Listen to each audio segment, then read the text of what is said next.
swoosh, swoosh. And all my buttons are working correctly today, man. And that's a really good feeling. But there's no feeling so great as when we introduce Mike Ball. Oh, man. We're here. Yes, sir. Loud and We're proud. here. Hey, Black Dragon and Mike Ball, Monday through Fridays. Here in the number one biker news station in all the world, where you get your biker news from us. With the biker views and the biker news with the biker's point of view. That's right. Black Dragon and Mike Ball, Monday through Friday, bringing you all the information you need to know. So like, share, and subscribe. Like, share, and subscribe. And make sure to share us with people who need our information Monday through Friday. Yes, sir. Like the freaking video for that. You got to like the video for that. At Thank minimum. You, yeah, like the video for that. Any reason. Minimum. Like the video for any reason. That's right. Even hit the dislike. Is there a dislike button? Yeah. Yeah, there's still a dislike button. They just took that away from Facebook. In the politically correct world, you can't dislike something. Oh, wait. I think you're right. I think that they did. Oh, they took the counter away. So they did what they originally did is they took the dislike button away, I think. And then they put the counter, like the counter of how many dislikes there are. They don't show the counter. They only show the amount of likes, not the amount of dislikes. Our country is doomed. Yeah, we can't withstand something to tell someone this sucks. This sucks. This sucks. Oh, shit. Yeah, man. We don't have that button anymore where we can just tell people.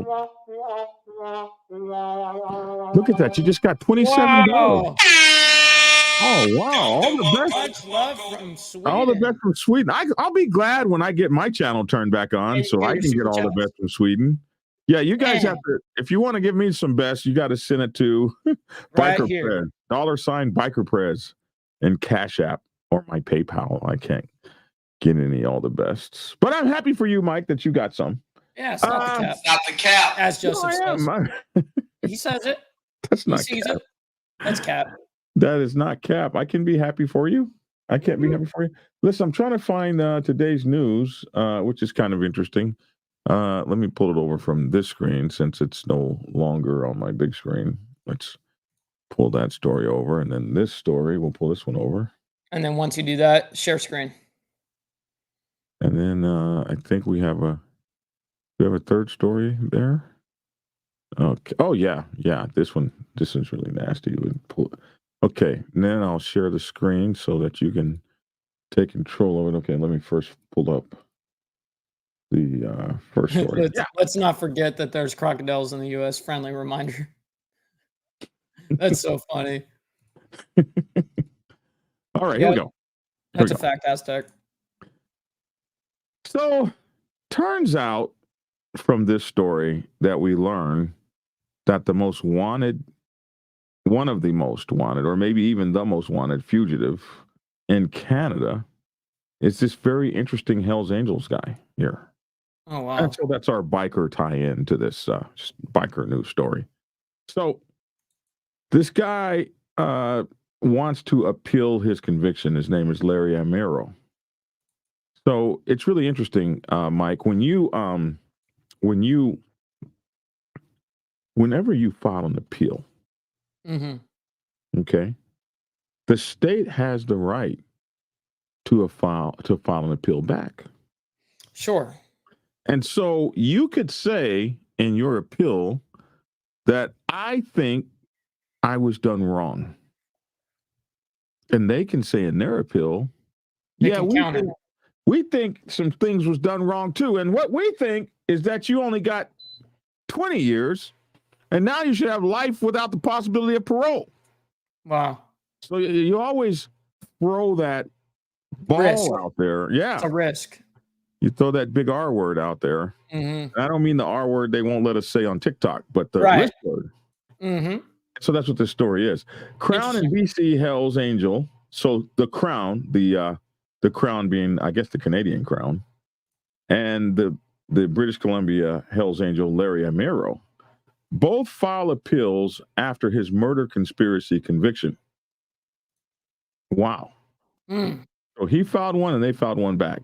And they also have video surveillance from inside and around the Vancouver Sheraton Wall Center, both before and after the murder. So he was convicted of murder. Oh, And we damn. actually have some of that here on the video. So here is a picture for my listening audience. There's a picture of 4 people here. One looks like a cute girl. They blocked her face out. So you have Robbie Al-Khalils. That's going to be hard to say. Yeah, for sure. Al-Khalil, maybe we'll just say Al-Khalil. He's a British Columbia Hells Angel. Then we have Larry Amarero and Wolfpack Gangster. So Larry Amarero is an angel, and Wolfpack must be another motorcycle club. Gangster James Wright. Al-Khalil and Amero were convicted for their roles in the gangland murder plot of Sandeep Duhri in the lobby of Vancouver Sheraton Wall Center on January 17, 2012. I did not know that, David. Thank you for letting me know. Crown equals prosecution. Oh, see, between us and our people. Yes. We know everything. We know everything. Of course, that was one that our people knew. But anyway, we know everything. So the Crown is the prosecution. Right. All right. We know. got that. How did we not know that? I mean, we knew that. So anyway, BC Hells Angel Larry Amaro has filed an appeal of both his convictions and the 18-year sentence he received for his role in the 2012 gangland murder plot. And we're going to show you that video right there in just a minute. But the Crown prosecutors in this high-profile case decided they'd file back, and which targets were eventually murdered. They planned to murder these guys back in 2011. They eventually murdered.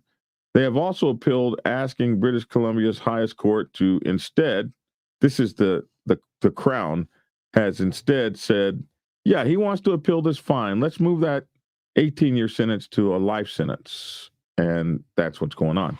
Now, another hard name, Damien Darby of the BC Prosecution Service said Tuesday that the appeals likely won't be heard until 2025. The matter is back in court on April 16th for a case management conference. Documents filed earlier this year by Amero's lawyers, Hovind Patai and Josh Opal, argue that BC Supreme Court Justice Miriam Macionville made several mistakes during the long-running jury trial. So this is what they were mad about the judge for doing. Amaro was convicted in August 2022 of conspiracy to kill rival gangsters, Sandeep Duhri and Sukh Dak, over several months in 2011 and 2012. Duhri was gunned down on January 17, 2012 in the busy lobby of Vancouver Sheraton Wall Center, which we have the video of that right here. Doc was shot to death in Burnaby in November of 2012. These guys just shooting people out in public, like waving their hands in the air like they just don't care. On December 11, 2023, Macionville, the judge, handed Amiro the 18-year sentence minus credit for pretrial custody. It amounted to a net term of 9 years and 2 months. Was this guy in jail for 9 years? Waiting for the trial? Damn. He got 18 years time. Minus time in custody, which amounted to about 10 years left. Wow. Man. Boy, justice didn't come swift over there. You're waiting in a messed up jail, messed up prison, you know what I mean? Some county, whatever. Pre-trial prison somewhere. I don't somewhere know. Getting mistreated. Yeah, well, they're not giving you steak and lobster, I'm sure. No. Patai and Opal said in their appeal document that Macionville erred in her consideration of the various charter violations, which she should have resulted in the exclusion of some of the evidence in the case.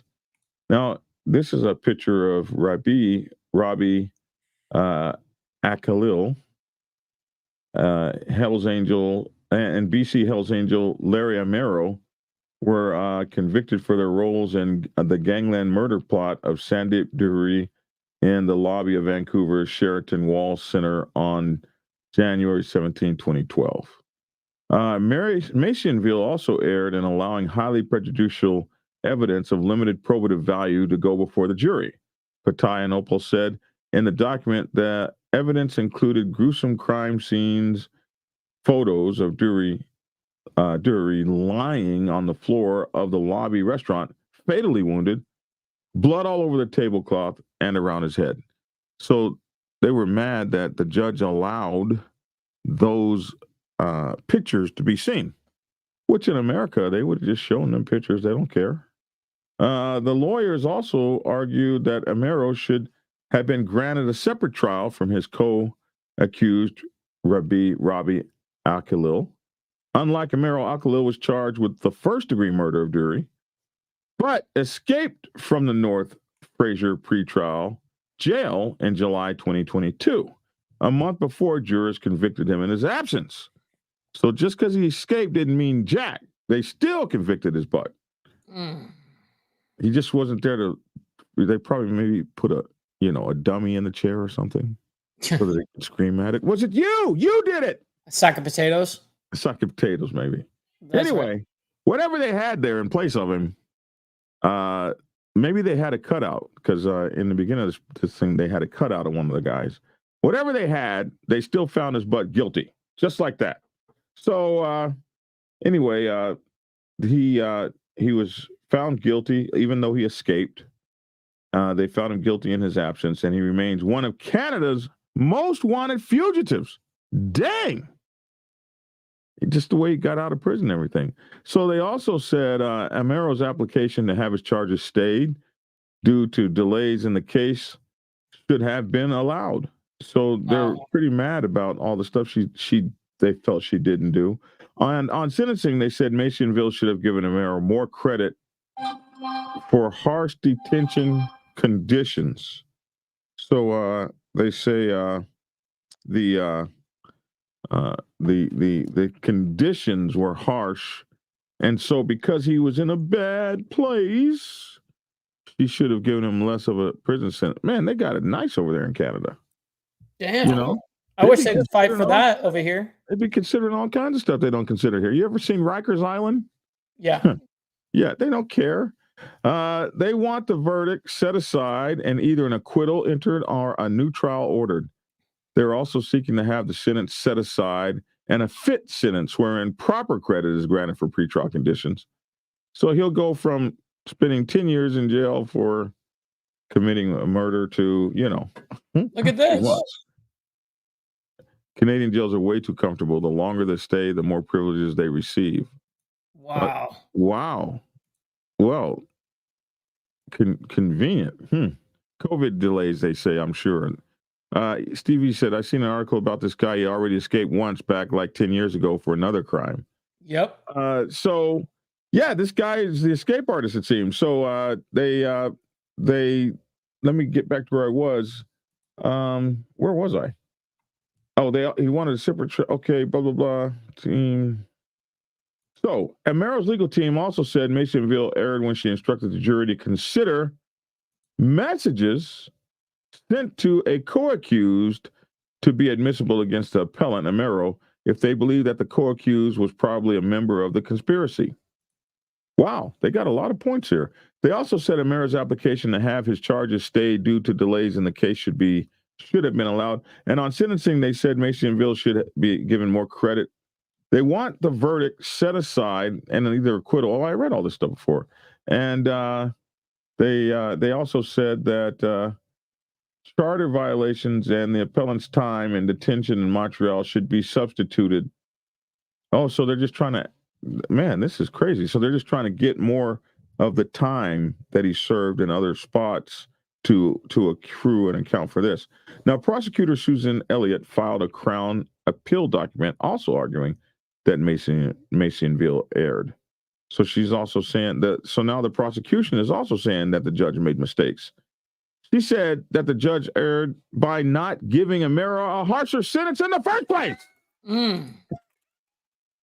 The judge erred in principle in her consideration for the aggravating and mitigating factors, the Crown appeal document said, adding that the judge also erred by failing to impose a sentence that was proportionate to the gravity of the offenses and the degree of responsibility of the offender.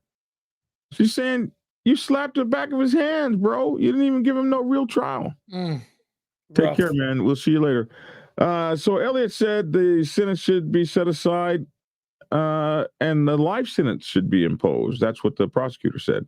Amaro, one of the founding members of the Wolfpack Gang Alliance, was seriously wounded in a 2011 shooting in Kelowna that left his best friend and fellow gangster Jonathan Bacon dead. Their associate James Wright escaped uninjured, while two women in the same vehicle as the gangsters were also shot but survived. Well, you don't want to be hanging out around with the bad boys in this group. That'd get you killed. At trial, the Crown said that the Kelowna shooting, however you say that word, was set in motion by the United Nations gang, and that the plots against both Dury and Doc were in retaliation. And these guys got all kind of credit cards, and wow. This is a care card. That must be their medical card there. Wow. Everybody's just walking around with a care card. Joseph says, while held in custody, when trial is going, usually counts as time and a half. Time and a half? That's crazy. That's just really kind of them. So for my listening audience, we got a picture of some of their documents. This is Robbie Akalil's ID seized from Montreal penthouse. He shared with Larry Amaro. Robbie Akalil and BC Hells Angels Larry Amaro were convicted for their roles in gangland murder plot of Sandip Dury in the lobby of Vancouver's Sheraton Wall Center on January 17th.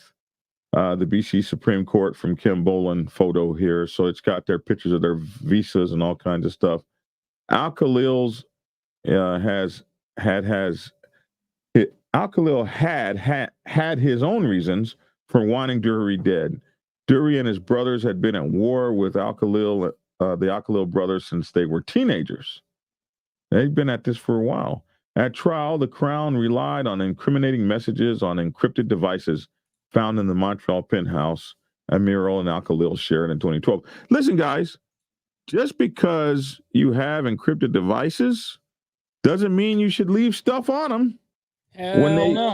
When they get the device, they got all the stuff when they crack the code to get in the device. Well, these people should have gone to basic Navy Intelligence 101 school. Rough. Like you give them all the stuff. Give them all the scoop. That they need on you, yeah. So anyway, the devices they found ratted the guys out. Amaro's messages were sent under the names Skullbuster and Birdman. Akalil used the handle Where's Waldo? And for a brief time, Sideswiper. At one point, Skullbuster said to Where's Waldo that if he was healed, we would have already drilled back, done this properly. After Dury was killed, Sideswiper wrote, Dip's dead, and check the Van News this week, LOL. We put this city upside down. They just told on themselves. It's just right there. Video surveillance footage from inside and around the Sheraton Wall Center, both before and after Dury's murder, was also a key part of the evidence. Post Media and Global News obtained the video evidence after a court application last year. It shows Dury and a friend crossing the hotel lobby to enter the restaurant as members of the Cuban women's soccer team. The Cuban women's soccer team? What? Just hanging around? Oh, shit. That's awesome. They're going to conduct a hit next to the fine-ass Cuban women's toss. I know they had some fine soccer players on that thing, with the muscle legs and stuff. That's what you look? Well, they kick. They kick. Their legs are going to be more developed than yours, Mike. I guess so. Mine's right there. Yeah, I mean your good one, the one you hop around on. I'm sure it's the right one. Yeah, Gotcha. Yeah. They're going to shoot up the place in front of all those cute girls. I'd be trying to talk to one of them. I'd be like, "Hey, man, let's hold off the." Steve said the muscle leg. Let's hold off on the killing right now. We got all these babes in here. We need to holler at a couple of them. You guys play football? We call it soccer. I'm just saying. Okay, anyway. So let me get back to that point. I lost my place. Yes, again. Wolf, I got you. Yes, it's football. Yes, it's football. Let's see. Oh my goodness, I hate it when I lose my place like this. Anyway, we know that the women's football team was there. Okay, here we go. In front of the Cuban women's soccer team, they said soccer on here, and this is Canada, so there you go. The women's They soccer said it team, for us. They said it. They said it for us. The soccer team mills around. Akalil and Reich can be seen inside the lobby as well, walking on a sidewalk nearby. The shooter walks through the same door that Duhuri entered, across the lobby and out of view. While the actual shooting is not captured on video, the aftermath is dozens of people running for their lives. And we're going to see that like right now. Let's see. Is there more to this story? And that's it. So they're trying to get this guy a life sentence. So let's go look at that video. It's crazy. I wonder why my computer's taking so long to get up there. All right, here we go. Video is right here. Yep. I think we have to might have to refresh. Yeah. Refresh. Here we go. You got me? Yep. All right. We got a little commercial first. We'll wait. We call it soccer too. This ain't Europe. We said it for us. There we go. All right. So now we've got the answer. Soccer too. Okay, here we go. Here's our video. Videos from inside and around Vancouver Sheraton. We got to start all over again. Video surveillance footage from inside and around Vancouver Sheraton Wall Center, both before and after Sadiq Duhuri's murder, has been released. Here's what it shows. January 17, 2012. The Cuban women's soccer team hangs out in the lobby of Vancouver Sheraton. There's the gangster, Sadiq, right there. He's walking by. They're walking by in a lobby in front of everybody. Durhee's friend walks outside for a smoke and leaves him alone, poor guy. The shooter enters through the same lobby door, walks past the players into the restaurant. As the killer walks past the bar, Robbie Akalil, who is part of the murder plot, can be seen in glasses walking away. The murder is not caught on camera, but look at the chaos, all the people running. That guy fell on the ground. You don't be falling at a time like that. The murder is not caught on camera, but the chaos it causes is. The shooter walks back across the empty lobby and leaves through the same door. You notice that was a professional hit. Like the shooter walked out all calm and stuff. Did you see that? Wow. Yeah, super calm, collected, like backpacks on or whatever. Yeah, like he does this every day. Well, it's every day, bro. That's what you... What a homie finna do, Cub? What a homie finna do, Cub? We planning to not cap. Stop the cap. It was so hardcore how he did. Anyway, let's get back to the video. The shooter enters the same lobby door, walks past the players and into the restaurant. Okay, we're back to where the shooter comes in. He walks in there. Everybody, the women's. So he's going in the back. Yeah. Guys in the back by the piano back there. Look at the women, and they're in such good shape. They're just running. They're running. They're gone. They're on the field. Everybody's look how long those legs are stretched up there. Just the muscle ones. Yeah, the muscle legs. Yeah, and look, everybody's got the nice jogging suit on. Maybe they knew they were going to be jogging. They were ready. Stay ready so you don't have to get ready. You stay ready, you don't have to get ready, homie. Stop the cap. Stop the cap. My goodness. Okay, so there's more to this. Anyway, they were running, and this is horrible. Anyway, here they go. Right here. He goes walking out across the empty lobby. Cool, calm, and collected. Now here are all the people. There's some more of the women of the Cuban soccer team there. I guess they didn't all run out. And everybody's going back over here to look and see what happened inside of there. Now everybody's like, yeah, okay, it's time to go. Vancouver police put up the yellow tape and begin their investigation. When you see that yellow tape, everything has already happened, Mike. It's all done. It's cleared. It's done. Yeah. It's long gone. Yeah, they don't ever put up the yellow tape during the shooting. Like, you never see them. Yeah, like they're doing it right here. Like, oh, we're doing this. No, it's been like, what, an hour and a half. Yeah, has passed. They're in a different part of the country now. Yeah. Oh, they've gotten away. They're gone, long Yeah, they're gone. sending the messages on WhatsApp. Yeah, back to Oh, we WhatsApp. sure Hey, I turned the got screw away. upside down. Here we go.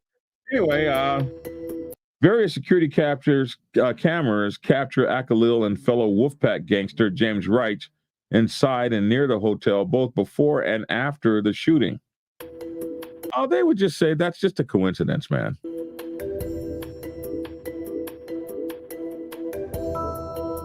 There they are inside. There they are. They took pictures of them outside. Here's a video of them walking through the thing. There's the guys there, reportedly. There they are, and they got them all over the place before and after the murder. Here they are in the. They could have used a COVID mask, and helped them their case out. And you would think, You used to laugh at Asian people when they would walk around the United States in those No, masks. they walk around in the casinos with them everywhere. Yeah. But the Asian people, they knew like a whole 10 years before we knew. Man, they knew a lot longer than that. Yeah, they were like, oh, yeah, you're going to laugh at us Asian people? Okay. Tell you what. Keep laughing. There'll be a time when all you mofos are walking around with these masks. You're going to try to buy them off of us. Yeah. Yeah. We're gonna make them on dirty floors in the Philippines. Did you see that video that time? I did. Man. Yeah. I remember that. The Asian folks knew, man, because they had gone through SARS, man. They already knew. Yeah. Anyway, but you're right. A COVID mask could have helped. It could have easily helped. For their case, looks I'm like just she thinking. Pointed over to where they were. Like they might have asked for them because she pointed. Like where's that person at? Yeah. Oh, tucked in the corner. Wow. Anyway, we want to make sure to give credits to reporter Kim Boland. Yeah, Kim. Good job, Kim. Good job. Yeah.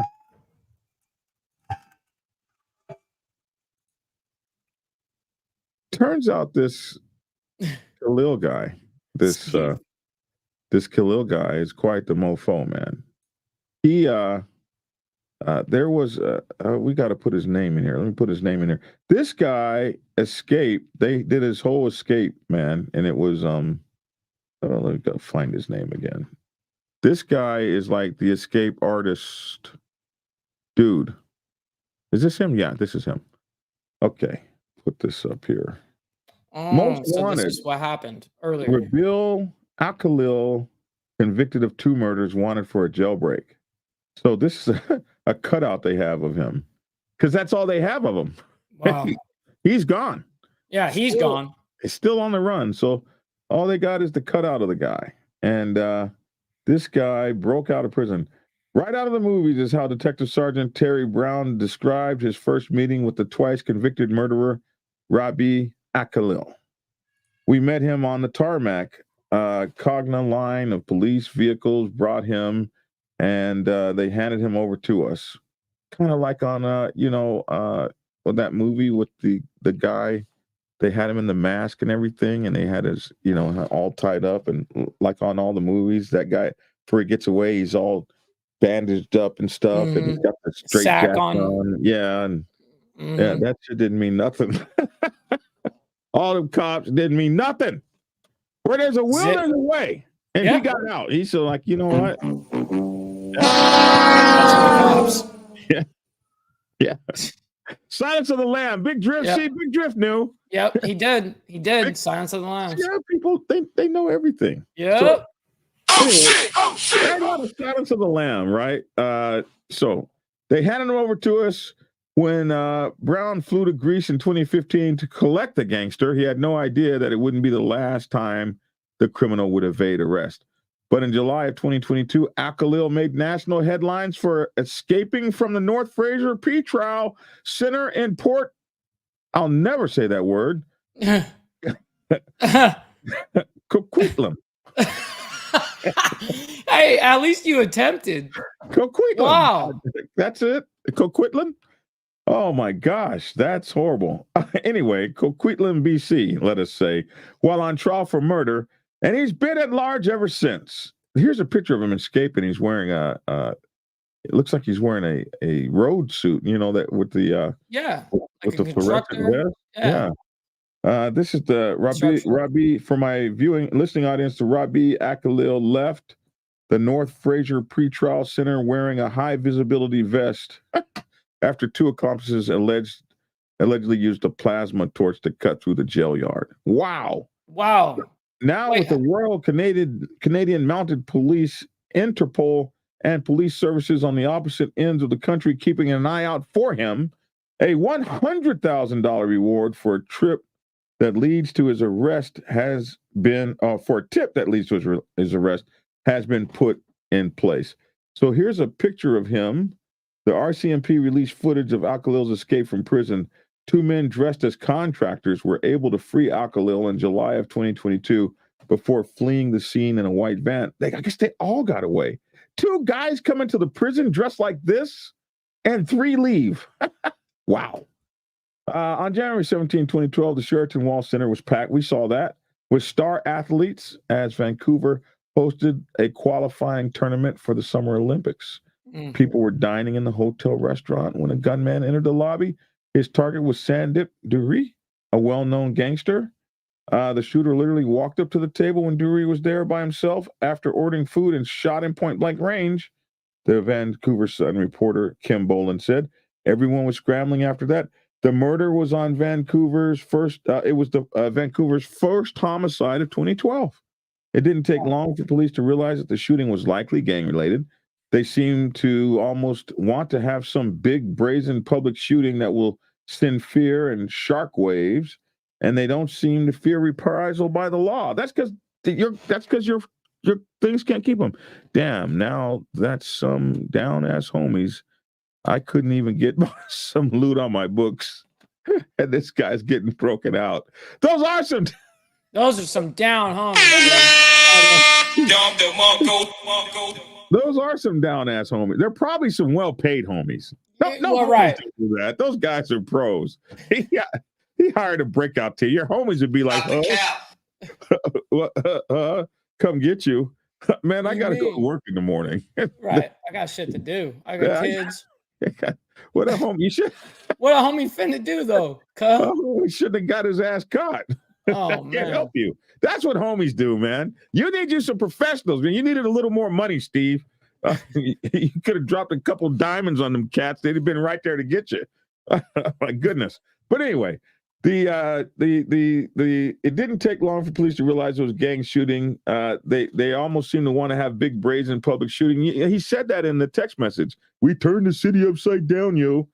Akalil was spotted at the hotel bar near the time of the crime. Police soon suspected that he had hired the hitman to murder Duhuri, who was known to be his rival. And here's all the pictures. We saw the videos of the pictures of these guys walking around. On June 18, 2012, another alarming shooting erupted in a crowded area. This time, it was more than halfway across the country in the heart of Toronto's Little Italy neighborhood. Wow. 35-year-old Johnny Raposo was spending the afternoon watching a Eurocup match. That must be another soccer game. Surrounded by other eager fans at the Sicilian Sidewalk Cafe, which sounds like out of a mafia movie. The gunman donned a construction vest, mullet, and helmet. He sat down and ordered a Corona before shooting Raposo point blank. I guess this must be him. Wow. Surveillance capture. Now he's got the mask on, this guy. Yeah, he got it on. That was during COVID, though, right? No, 2012. No. 2012, way before COVID. Cameras captured the shooter in Johnny Raposo's murder, walking down a back alley shortly before the crime. Raposo was the father of a young toddler, and he was expecting another baby with his grief-stricken partner. The gunman in that killing had also been hired by Al-Khalil. Man, Al-Khalil, is on the business out there. He's doing his damn thing. He's doing the damn thing, his damn thing. There was evidence that Johnny Raposo had been part of this criminal organization that Al-Khalil was also a part of that was importing and exporting cocaine, Boland said. For some reason, they had a falling out with him, and they decided to take him out, she added. It must have been over money, I'm sure. When police raided Al-Khalil's apartment in Montreal, he was nowhere to be found. A few months later, the wanted man turned up in Greece. He was taken into custody by Greek authorities for having a false passport. Yeah, that guy's got money, man. Well, when he was under arrest there, our arrest warrant came to light, Brown said. We had placed our arrest warrant on the international system.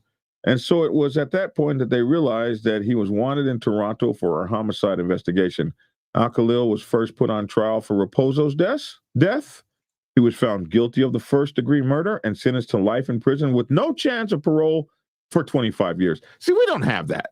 We have prison with no chance for parole. None of this. No, 25 years to them is life. And that's what it used to be here. It used to be 8. What years was life? Really? That's how it used to be? Back in the 30s and 40s. Like Al Capone went to jail for life. It was only 7 years. See, look in the chat here from a Canadian himself. Life in Canada is 25 years. Yep. So they put him away. No chance for parole for their life term. Yeah, it's so nice up there. We need to go up there and commit our crimes, Mike. Then he was on trial for the Vancouver shooting. Al Khalil was able to escape from jail with the assistance of 2 accomplices posing as contractors. The trial continued with Al Khalil, and the jury later found him guilty. It continued without him. And we know that from the last time. Look at this. This is going to tell us a little bit more about him. Cool. What we want to know about him, according to investigators, Rob Al Khalil is 5'10", weighs 160 pounds, dark brown eyes, black hair, 2 birthmarks on his left cheek. He goes by a variety of different aliases and variations of his name: Rabbi, Robbie, Rabbi Al Khalil, Philip Bentecourt, Furtado, and Philip Bentecourt Furtado. However, it is possible that the wanted man has since changed his appearance. Al Khalil previously had undergone surgery before. No way. Here's a picture of it. This guy is. He's serious. He's not capping. Not the cap. This guy is Jason Bourne. He really about this. He's out there with it with y'all. Hey, if that's your line of business, like, respect. I mean, whatever, man. You're really about it. He looks a little bit like my kid brother, to be honest with you. Oh, my goodness. Investigators aren't sure whether he remains in Canada or has been able to evade arrest internationally. Al Khalil has had been known for creating fake documents and passports in the past. He's a very intelligent individual. He's very smart. He's crafty. And we believe that if anyone would be able to mount an escape, it would be that guy, who's mounted a couple of them. Bolins, who has reported extensively on the Al Khalil case, is familiar with his deep-rooted connections to crime in Canada. I've known about the Al Khalil family for over 20 years, she said. After a slew of shootings in Vancouver related to Al Khalil family, Bolin said they went to Ontario, where the brothers allegedly got involved in the cocaine trafficking. There's been a whole history of violence with regard to the little brothers, both of them allegedly being involved in crimes. The Al Khalil family had been on law enforcement's radar for quite some time, according to Mike Leo Laviolette, a former inspector with the Ottawa Police Service. What really brought the Al Khalil family to prominence was a propensity for violence, he said. Yeah, you got to be willing to take the other guys out. And you got to be willing to take a nose surgery, too, I guess. Yeah, or whatever it takes, man. Maxine Langlois is the executive director for the BOLO, that's Be on the Lookout, or they said Be on the Lookout, program, which uses social media and technology to encourage Canadians to keep an eye out for the country's top suspects. He agreed that Al Khalil's ties to criminal organizations are allowing him to continue to be at large. He is someone with a certain level of sophistication in terms of criminality, someone who has been part of different criminal organizations, said Langlois. And just to be clear, also, it's not likely it's easy to escape from a prison in Canada. There is currently an Interpol notice out for his arrest. Easy. This guy. So his impact today, it's been more than 10 years since Johnny Raposo was killed, but the impact is still felt by both his family and community. The pain is still too great, said Brown. They, too, would like to find Mr. Al Khalil or have him reacquainted with the penal system. I bet they would like to find him. It's still too tough for them to speak about this. Ranj Dwaliwal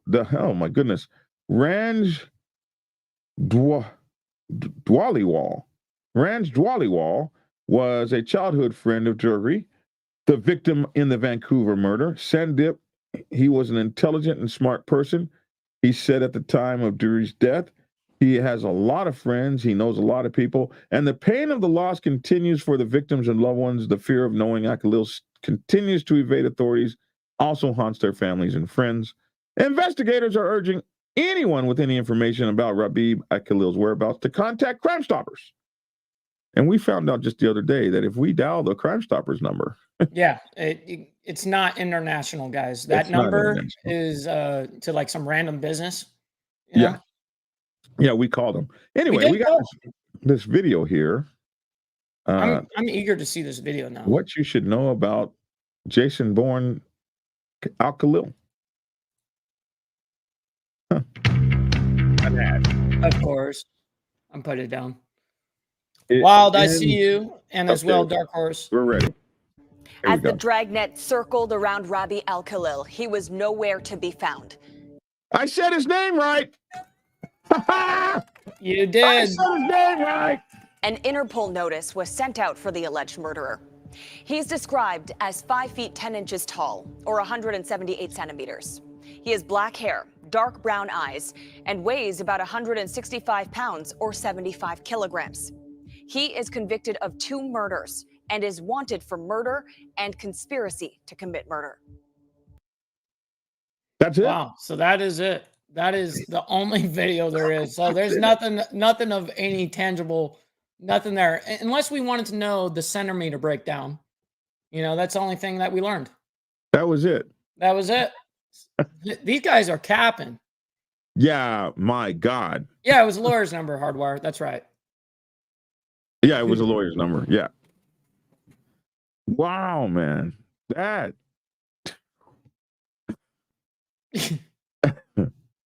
BD hooked on phonics paid off, big homie. I wish it paid off for all the names. But no matter how smart and how much of a G you are, someone will always get jealous and snitch. Yep. And there's like, look how many people agree with that. You know what I mean? Jesus got snitched on. Yeah. We're not cops. We're not cops. We're not telling you shit. Says all my gangsters in Canada are on the show today, man. Uh-huh. My Canada gangsters are on, my bro. Yeah, they are on. Holy moly. These guys, man. Is that how they get down up there, man? And, you know, I would do all that too. They don't spend no time in jail. I guess you get bailed out or you get pulled out. Their jail system is like really nice. Call the homies up real quick. Hey, I need you guys to scoop me. You know what I mean? Mike, those were not homies. I'm telling you now. I didn't pay for them. Yeah, he called a professional team. They're like, yeah, we got homies in that jail. We know instead everything. Of spending it on the lawyers, spend it on the people that bail you out. Yes, right. That's right. Yeah, that was money well spent. Well, hell yeah. He's still out. He's gone. Crazy, dude. Crazy, man. Crazy. Well, you know, and he's been out for a long time. Yep.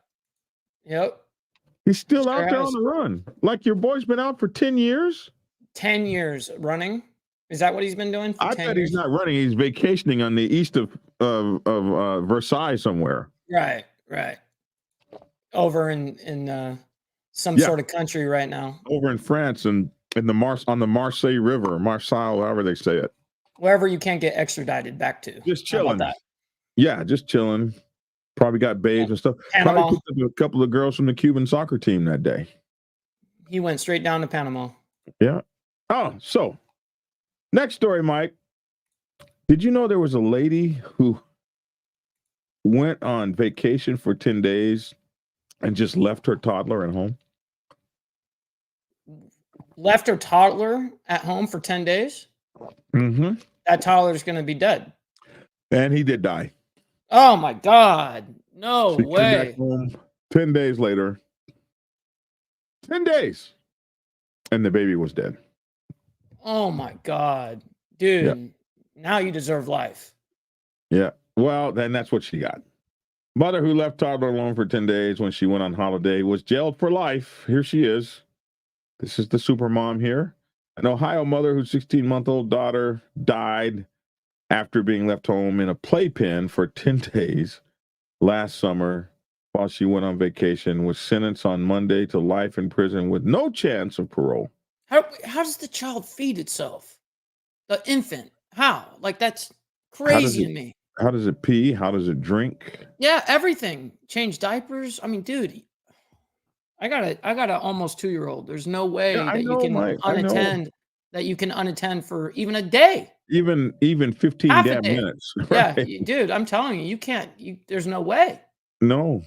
10. Crystal Candelero, 32, has pleaded guilty last month to aggravated murder. They called it aggravated murder and child endangerment as part of a plea deal. What kind of plea deal was that?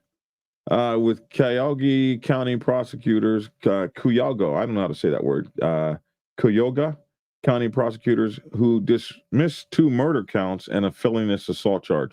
So they were going to try to get her for more. I don't know how you get 2 murder counts on one kid, but authorities have said that Candelero left her daughter, Jalen, in their Cleveland home when she went on vacation to Detroit and then to Puerto Rico in June 2023. When she returned 10 days later, she found the girl was not breathing in the playpen and called 911. Emergency responders found the child extremely dehydrated and pronounced her dead shortly after.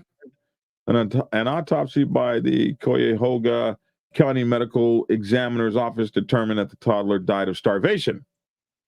Damn. And severe dehydration. Can you imagine starving to death? How painful that must have been. While on holiday, Candelero posted pictures online. One image shared 3 days after leaving her daughter, pictures of her on the beach in sunglasses and a white shirt. The caption reads, "The time that is enjoyed is the true time lived." Another picture shows her at a Star Wars theme park. County Common Pleas Court Judge Brendan Sheehan told Candelero she committed the ultimate betrayal by leaving her daughter alone without food. Here's a video, man, I guess. I can't believe it. Yeah. This is what angers me right here. Ohio mother is going to prison for the rest of her life for leaving her 16-month-old daughter. Good. That's what you get. I brought it down. Don't worry. Man, here we go. 16-month. Oh.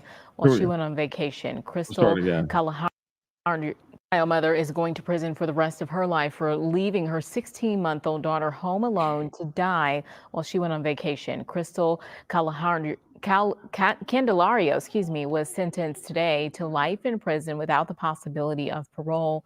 She pleaded guilty last month to aggravated murder and child endangerment.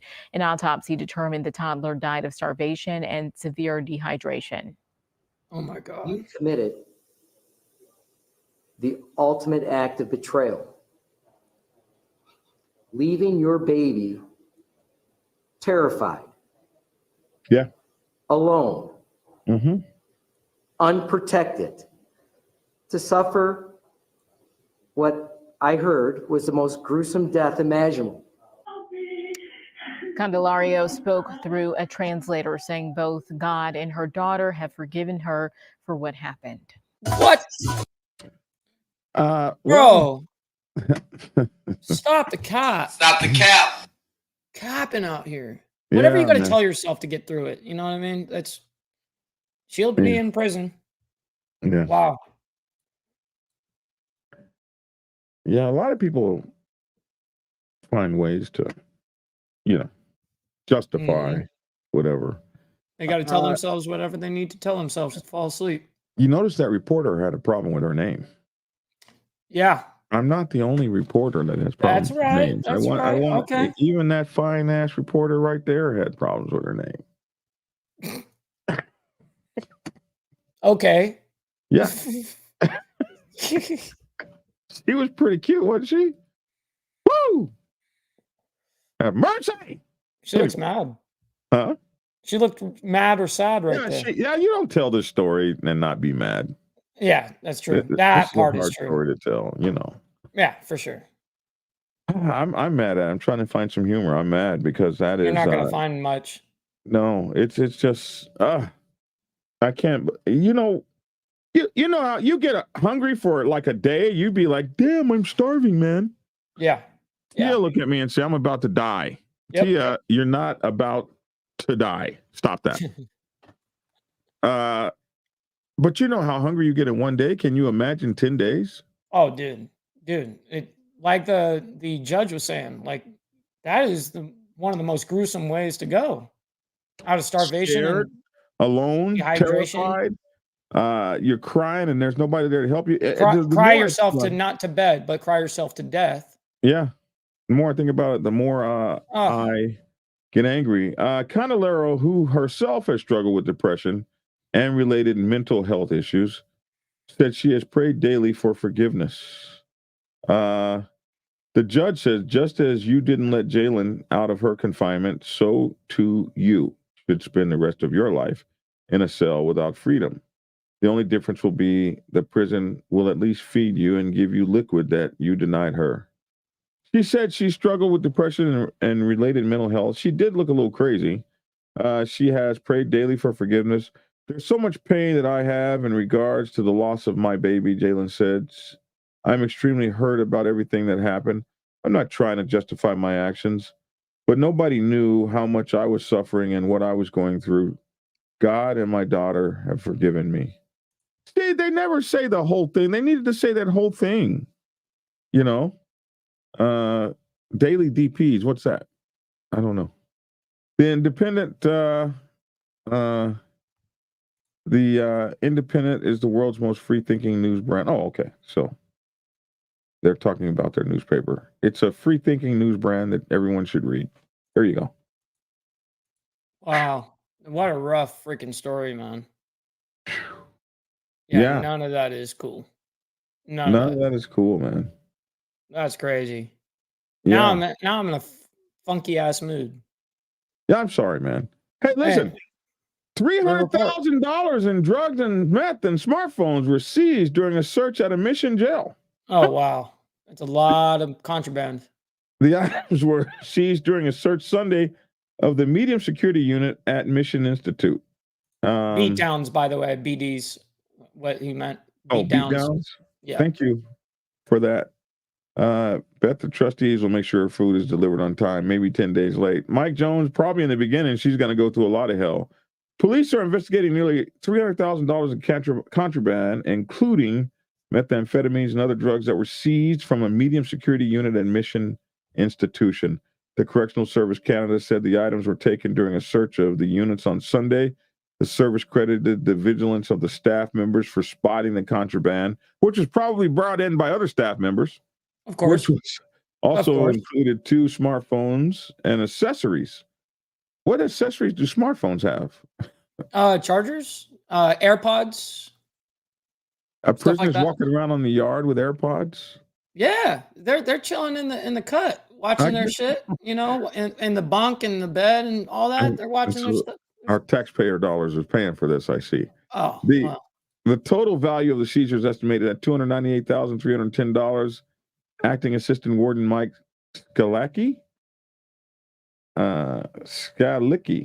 said in a statement on Tuesday, police were notified and the criminal investigation has been started. The Correctional Service uses a number of tools to prevent drugs from entering the institution, none of which worked. These tools include ion scanners and drug detector dogs to search buildings, personal property, inmates, and visitors. Following the seizure, security has been heightened to prevent contraband coming into the jail. A tip line has also been established. So people, I guess, inside the jail can call it. That ain't happening. The toll-free number, though, for those of you who are outside the jail is 1-866-780-3784, 1-866-780-3784. There you go. Hey, you know, Fannie Willis was allowed to stay on that trial, right? And so she had to get rid of her former lover. Yes, I am Hardwire. She had to get rid of him in order to stay on the trial. But Trump and those guys are still upset, and they just filed an appeal saying that they want her off the case, regardless of the fact they're not happy. So they're still going after that. I guess we'll see what happens with that, man. If they'll actually get her off the case or not. Check this out. A black gay conservative said that he's no longer a Republican. Mike, what was he thinking, Mike? I don't know. Mike, I don't know about any of this shit. Mike, Okay? what was he Not the thinking? cap. A black gay Republican. What happened? What happened there? Some MAGA guys. Is that what happened? They called him names. They wouldn't let him play any reindeer games. Wow, Ghost. Man, a lot of you guys have shared some of your guys' stories in here, and that is heavy. Man, I lost my kid to murder. It's so hard to deal with. One of the hardest things I ever faced. Ghost Eagle, I did not know that. Here's Kel. I'm going to bring up a couple while we're on here. I lost my wife to cancer 16 months ago, but can't even imagine losing a child. Dude. You know, So the national president of my motorcycle club found his daughter cut up in pieces after being missing for a long time. And it is a tough pill to swallow. I can only imagine. No, it's terrible. Let's see. Is that it? Those are the ones? Yep. Yeah, Rob Smith Right now. said he's no longer a Republican. Bro, you was never a Republican.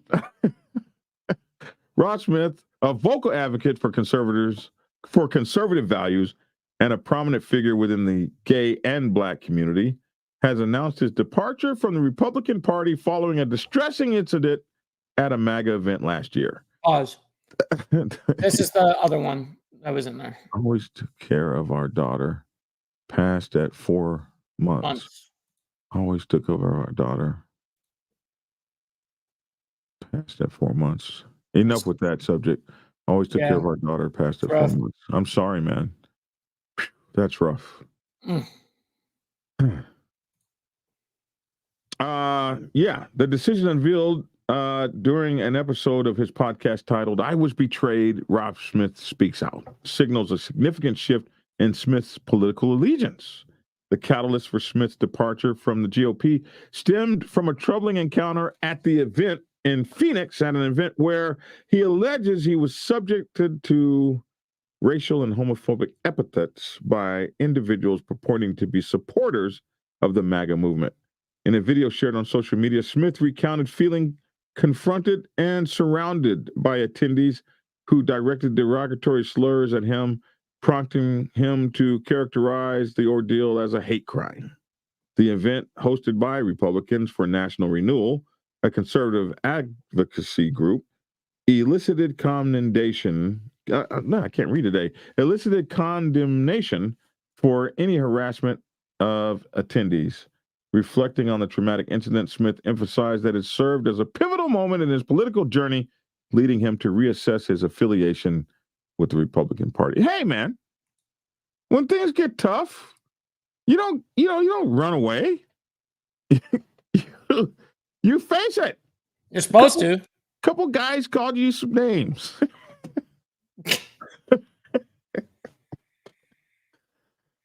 You're supposed to whoop their butts, man. Mm-hmm. You're supposed to. What'd you call me? I'll stomp you. Poor fellow. I hate that he went through that.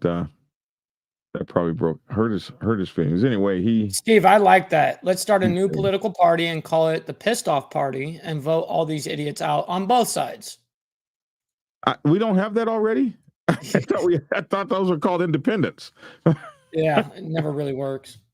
Oh man, they're too entrenched in our life, man. Yeah, they are. They're too entrenched. Stop the slap. Oh my goodness. Anyway, I was just looking through some of the stuff earlier today, and I thought I would.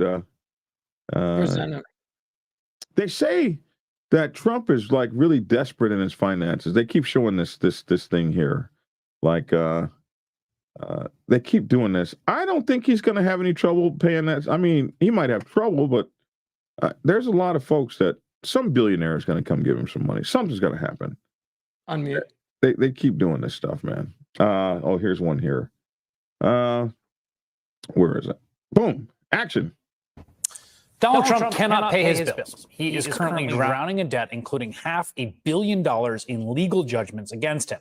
And while the ex-president owns assets, lots of them. How do you go from a guy gets he gets a debt against him in court or something that gets to, how does that go from I lost a trial to I can't pay none of my debts? That's a lot. If you see him getting kicked out of Mar-a-Lago, then you'll know something. As long as he's flying around on airplanes, I think he's probably paying some of his debts. Real property that he could sell in a rushed forced liquidation. He doesn't have the actual cash that he needs on hand. Just yesterday, we learned that Trump was unable to secure a bond for the $454 million penalty he owes from his New York civil fraud case. That is after, quote, approaching about 30 companies that provide appeal bonds. In the last year alone, Trump spent more than $55 million in donor money. Listen, I saw this lady on TV, and she said, I'll help him. He'll collect all the money. That man's not going to. They're not taking. I'll bet you right now they don't take not one building out of New York. What do you want to bet? Oh no, they're not going to do that. They can't do that. They said they were. They said they were. Yeah. Well, actually, the district attorney said they should. So, Okay. Yeah. I don't know. That would be interesting to see that. Anyway, like I said right here, this is the one we saw where they are still going to try to get rid of Fani Willis in the election fraud case. She managed to stay on the case, although her reputation was torn to shatters, but she was able to stay on the case. But that's not good enough. They're still going to go after her. So we'll see what happens there. Yeah, exactly, Frank. They want physical cash, and he doesn't want to liquidate assets. Absolutely. Yep. Yeah. Well, it remains to be seen if he does or not. Right. Absolutely. Hey, listen, I've gone to court and not been able to pay the $1,500 fine that they had on me. Absolutely. Absolutely. Yeah. I guess it's all relative. We made that was $500 million to me. Right. I know the feeling. You know, they immediately put me on probation. That's what they do to you in Georgia. You can't pay your fine here. They put you on vacation, on probation. And I had to do community service. And look here, Mike, I had this fine ass Cuban parole officer. Cuban. You ever go with the Cubans again? No, that's what I had. I forget her. She wanted me to call her Miss something or other. I walked in and I looked her up and down. Woo! Boy, did she get mad. She was like, you don't look at me like that, convict. I said, convict? I ain't been convicted of nothing. You're like, hold on a second. This is a speeding ticket. Right. Huh. Yep. Another feeling. I got 2 tickets right here I got to deal with, actually. She threw me out of her office, man. She threw me out of her office. I thought she was going to add more time onto me. I was just like, dang, you shouldn't come to work looking like that. Yeah, don't do that. Don't do that. Oh my goodness, man! They caught me doing 100 and some miles an hour on my motorcycle coming home down there in Henry County. Absolutely facts, Hardwire. Absolute facts. I'm speaking from experience. I'm not even putting that comment up. I'll let you do that. Oh no, I already did. And it's absolutely facts. I tell you what, she was not pleased with me. I don't talk to convicts. I'm no convict. I just got a speeding ticket, man. Yeah, you're reminding me that I got to deal with mine. Yeah, man. How much is it for? One of them is for $500, and one of them is like $1,100. What? Yeah. Bro, there's Donald Trump in your ass. That's what we should call it, DTing. You've been DT'd. It's relative. Unfortunate, dude. It's relative. It's all relative because I can't pay it. You know what I mean? Goodness. Like yeah. with that. What's Yeah. going on here? You know, like, yeah, You it's got rough. $1,600. You got $1,600 in tickets, Yep. bro. What? Here they have the super speeder law. Okay, so the super speeder law means you're going to lose your license. You're going to have this crazy ass insurance.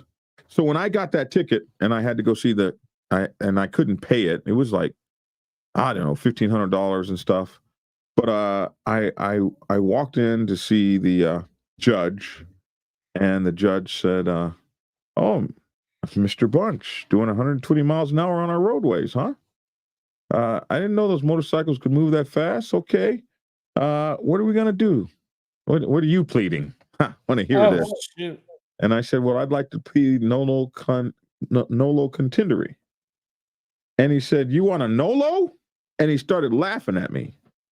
He said, "What makes you think we should give you a nolo?" And I said, "Well, Your Honor, I haven't had a ticket in 25 years. Mm. And he said, "Ha! Let me see his record." Opens up my record and says, "Mr. Bunch, you've won yourself a nolo." Nice.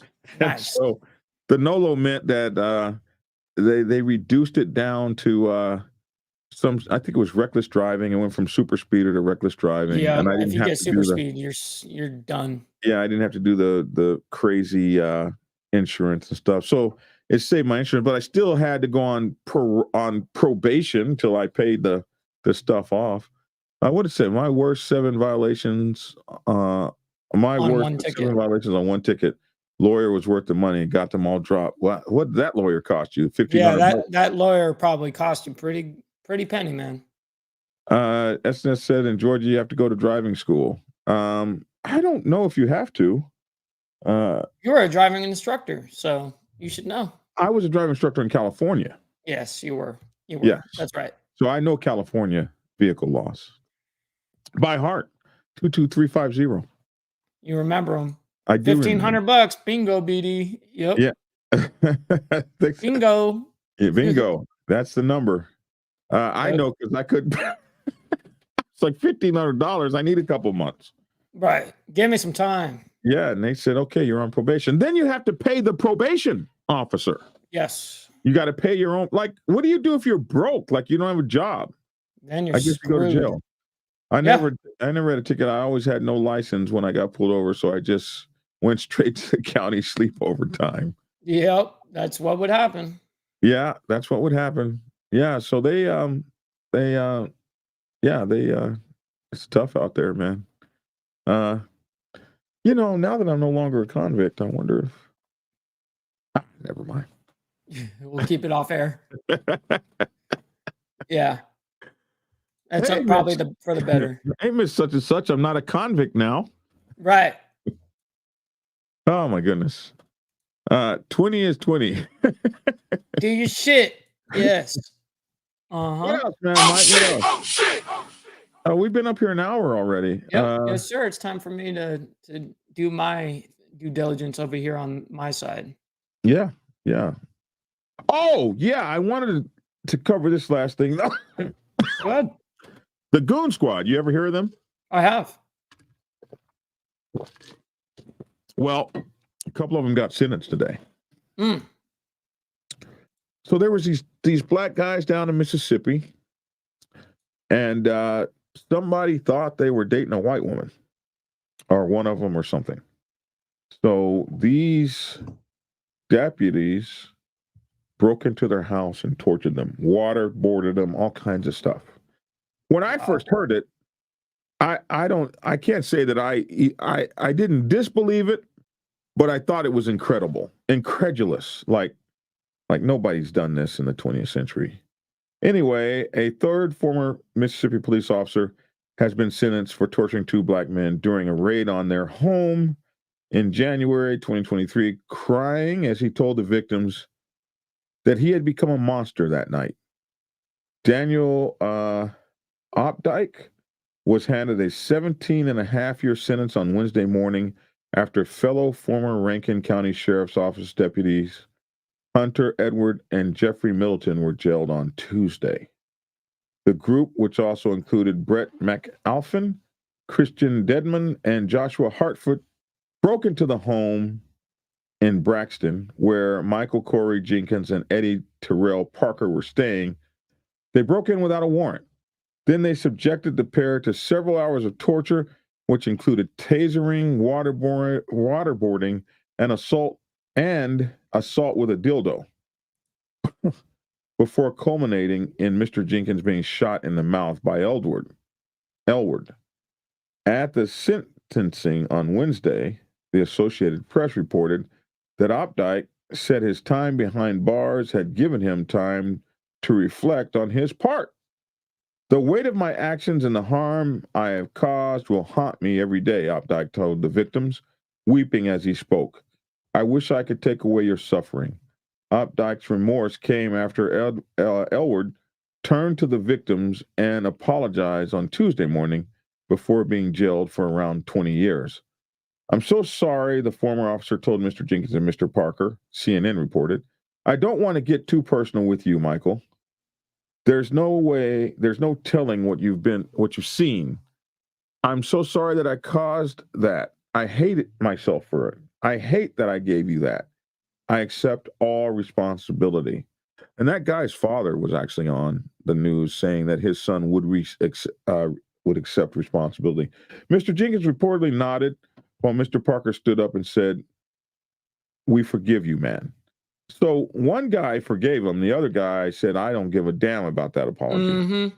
At a later hearing on Tuesday afternoon, Jerry Middleton was also sentenced to 17 years in prison for his part. The group, who call themselves the Goon Squad for their use of excessive force, called the pair racial slurs during the January 2023 raid, telling them to stay out of Raskin County. Mr. Jenkins and Mr. Parker were also punched, kicked, tasered 17 times, assaulted with a dildo, and forced to ingest liquids. Desmond also fired his gun twice to intimidate the men. When that was over, Elwood removed a bullet from his gun and then placed the device in Mr. Jenkins' mouth before pulling the trigger. Elwood then racked a gun, intending to dry fire for a second time, but instead the firearm discharged, lacerated Mr. Jenkins' tongue, and broke his jaw.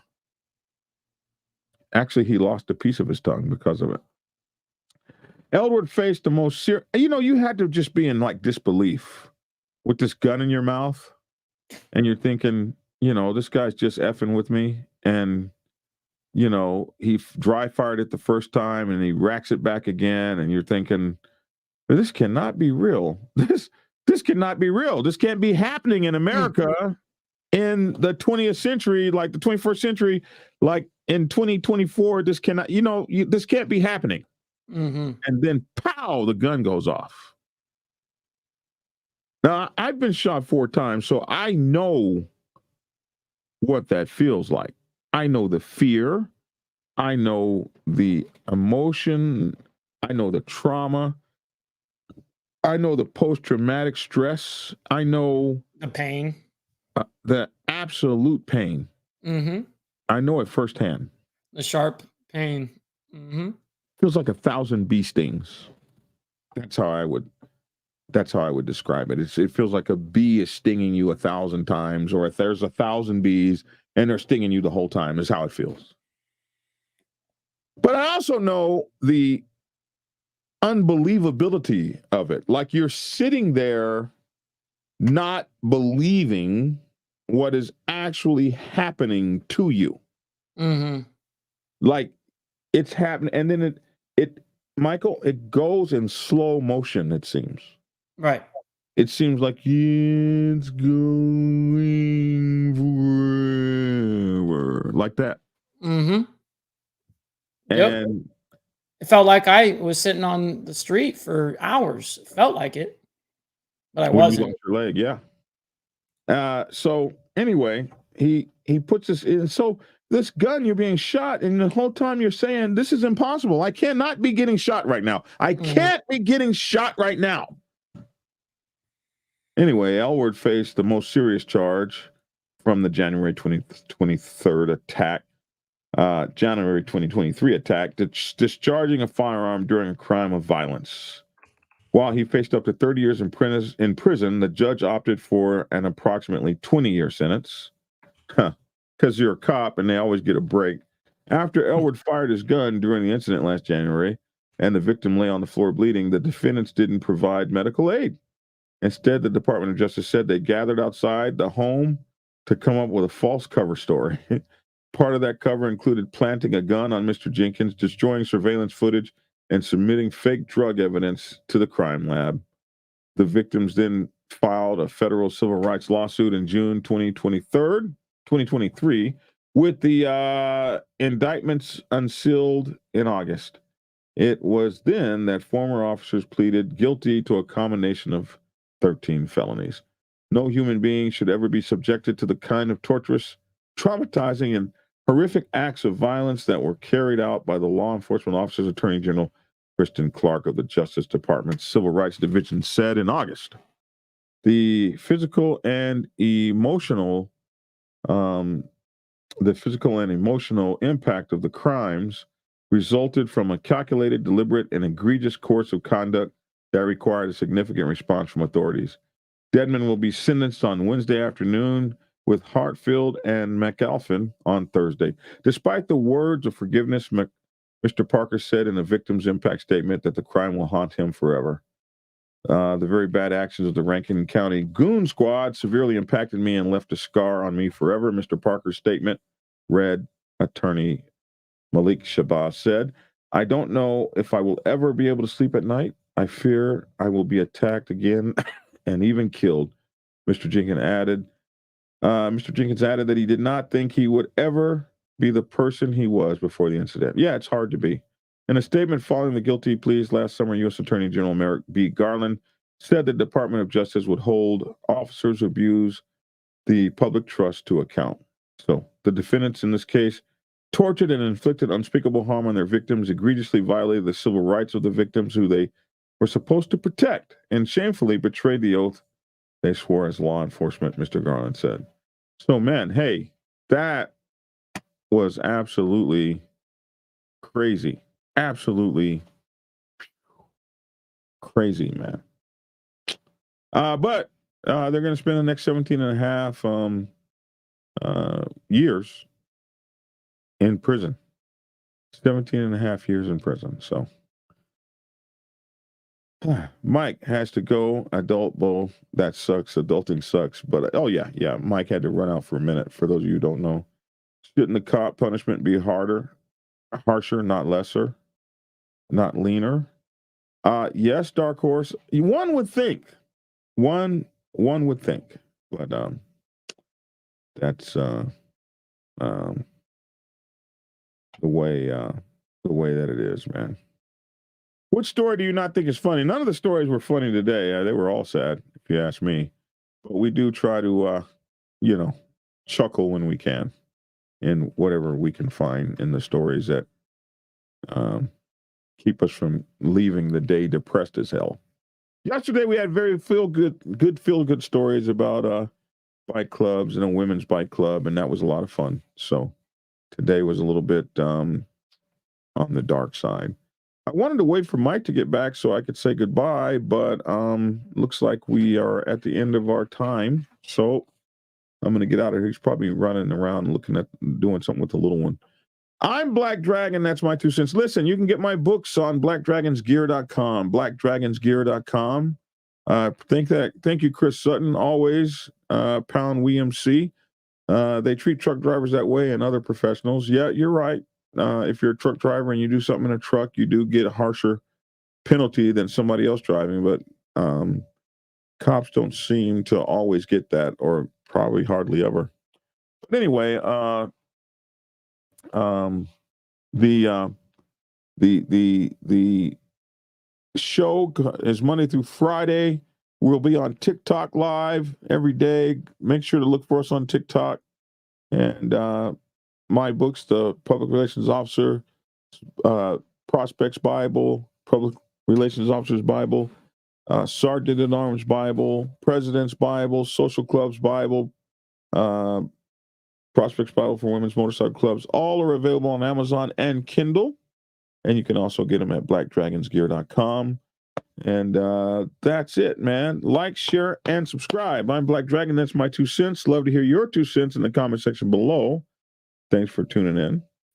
And get skinny.